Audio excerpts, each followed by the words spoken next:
ಜೆಸಿಪುರ ವಲಯದ ಶಿವಾನಿ ಜ್ಞಾನ ವಿಕಾಸ ಕೇಂದ್ರದಲ್ಲಿ ಹೊಲಿಗೆ ತರಬೇತಿ ಉದ್ಘಾಟನೆಗೊಂಡಿದೆ. ಕಾರ್ಯಕ್ರಮದಲ್ಲಿ ತಾಲೂಕು ಯೋಜನಾಧಿಕಾರಿ ಶಾಲಿನಿಯವರು ಪ್ರಾಸ್ತಾವಿಕವಾಗಿ ಮಾತನಾಡುತ್ತಾ, ಮಹಿಳೆಯರಿಗೆ ಇದೊಂದು ಸುವರ್ಣ ಅವಕಾಶ. ತಾಲೂಕಿನಲ್ಲಿ 25 ಜ್ಞಾನ ವಿಕಾಸ ಕೇಂದ್ರ ಇದ್ದು, ನಿಮಗೆ ಈ 3 ತಿಂಗಳ ಉಚಿತ ಹೊಲಿಗೆ ತರಬೇತಿ ಕಾರ್ಯಾಗಾರ ಸಿಕ್ಕಿರುವುದು ನಿಮ್ಮ ಅದೃಷ್ಟ. ಇದನ್ನ ಉತ್ತಮ ರೀತಿಯಲ್ಲಿ ಸದುಪಯೋಗಪಡಿಸಿಕೊಂಡು ಆರ್ಥಿಕವಾಗಿ ಸ್ವಾವಲಂಬಿಗಳಾಗಿ ಉತ್ತಮ ಜೀವನ ಮಾಡುವಂತೆ ಕಿವಿಮಾತು ಹೇಳಿದರು.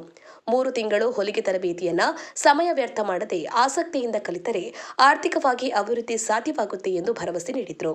ಗ್ರಾಮ ಪಂಚಾಯತ್ ಅಧ್ಯಕ್ಷರಾದ ನಾಗಭೂಷಣ್ ಅವರು ಮಾತನಾಡಿ, ಸರ್ಕಾರ ಮಾಡದೇ ಇರುವ ಮಹತ್ತರವಾದ ಕೆಲಸವನ್ನ ಸಂಸ್ಥೆ ಮಾಡ್ತಾ ಇದ್ದು, ಸಂಸ್ಥೆ ನೀಡುವ ತರಬೇತಿಗಳಿಗೆ ಸಮಯ ಮೀಸಲಿಟ್ಟು ಸದುಪಯೋಗ ಪಡೆದುಕೊಂಡಾಗ ಮಹಿಳೆಯರು ಸ್ವಉದ್ಯೋಗ ಮಾಡಿಕೊಂಡು ಸ್ವಾವಲಂಬಿ ಜೀವನ ಕಟ್ಟಿಕೊಳ್ಳಲು ಸಾಧ್ಯ ಇದೆ ಎಂದು ತಿಳಿಸಿದರು. ತರಬೇತಿ ಶಿಕ್ಷಕರಾದ ಹೇಮಾ ಅವರು ಮಾತನಾಡಿ, ತರಬೇತಿಗೆ ಸಮಯ ಪಾಲನೆ, ತರಬೇತಿಗೆ ಹಾಜರಾಗಲು ಬೇಕಾಗುವ ಪರಿಕರಗಳ ಬಗ್ಗೆ ಮಾಹಿತಿ ನೀಡಿದರು. ಒಕ್ಕೂಟದ ಅಧ್ಯಕ್ಷರಾದ ಸುನೀತಾ ಅವರು ಮಾತನಾಡಿ, ಹೊಲಿಗೆ ತರಬೇತಿ ಪಡೆದುಕೊಳ್ಳುವುದು ಸದಸ್ಯರಿಗೆ ಸಿಕ್ಕಿರುವ ಒಳ್ಳೆಯ ಅವಕಾಶ. ಇದರ ಸದುಪಯೋಗವನ್ನು ಎಲ್ಲ ಸದಸ್ಯರು ಪಡೆದುಕೊಳ್ಳಬೇಕು ಎಂದು ತಿಳಿಸಿದರು.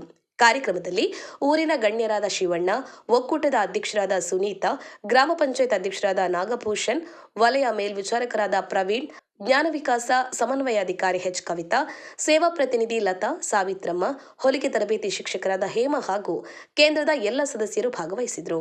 ರಾಜು ಬೆಳಗಿಹಳ್ಳಿ, ತುಮಕೂರು ಜಿಲ್ಲಾ ವರದಿಗಾರರು. ಜೈ ಭೀಮ್ ನ್ಯೂಸ್ 24x7 ಇದು ಬಹುಜನರ ನ್ಯಾಯಕ್ಕಾಗಿ.